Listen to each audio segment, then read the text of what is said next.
민주당과 문재인 대통령은 댓글 조작의 과실을 실컷 나누어 먹고 즐기고 있으면서도 아직까지 드루킹 범죄에 대해 단 한마디 제대로 된 사과조차 하지 않고 있습니다. 내가 하면 민심이고 남이 하면 댓글 조작이라는 내로남불 정신을 가지고 뻔뻔하게 버티고 있다고 보겠습니다. 민주당 송영길 당대표 역시 드루킹 범죄에 대해서는 나 몰라라 하면서도 남의 당 살림살이까지 간섭하고 비아냥거렸습니다. 지금 가짜뉴스 누가 만들고 있습니까? 다름 아닌 이재명 후보 그리고 민주당입니다. 지난주 제가 대장동 특검 협상을 위한 여야 원내대표 회동을 여러 차례 촉구하면서 내내 국회에 머물렀음에도 민주당은 국민의힘이 연락을 하지 않았다, 혹은 제가 국회를 떠나 충청도에 갔다는 가짜뉴스를 유통시키기도 했습니다. 다시는 경험해보고 싶지 않은 나라에서 민주당 정권의 거짓과 위선을 낱낱이 본 국민들이 또다시 가짜뉴스에 속아 이재명 후보를 찍을 것이라는 기대는 일찌감치 버리시고 하루빨리 후보를 교체하시는 것이 진리일 것입니다.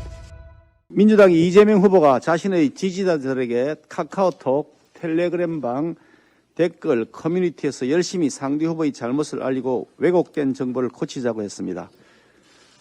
사실상 여론조작, 좌표 찍기를 하라고 지령을 내린 것으로 여겨집니다.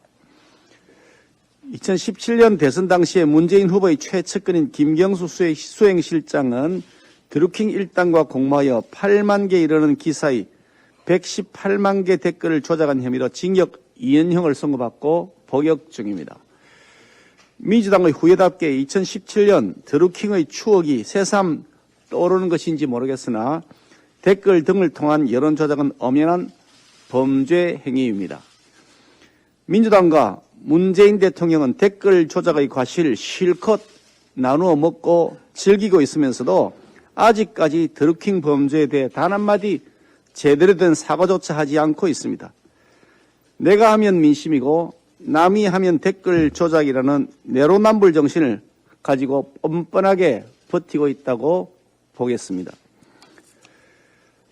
민주당 송영길 당대표 역시 드루킹 범죄에 대해서는 나 몰라라 하면서도 드루킹을 잡기 위한 우리 당의 크라켄 프로그램에 대해서 내부 단속이라 하라느니 하며 남의 당 살림살이까지 간섭하고 비아냥거렸습니다.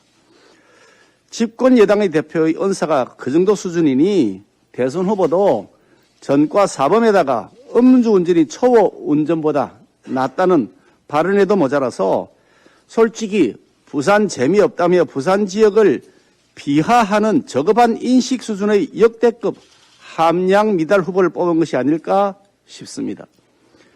지금 가짜뉴스 누가 만들고 있습니까? 다름 아닌 이재명 후보 그리고 민주당입니다.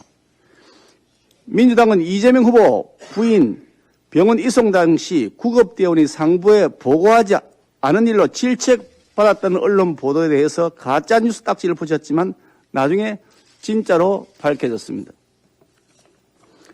이재명 후보는 대장동 개발 당시 성남시의회 반대로 공공개발을 할 수 없었다고 했지만 실상은 성남시의회가 민관합동개발 방식을 반대했고 이 후보가 공공개발을 막은 장본인이었던 것으로 보이는 공문서 증거가 드러나기도 했습니다.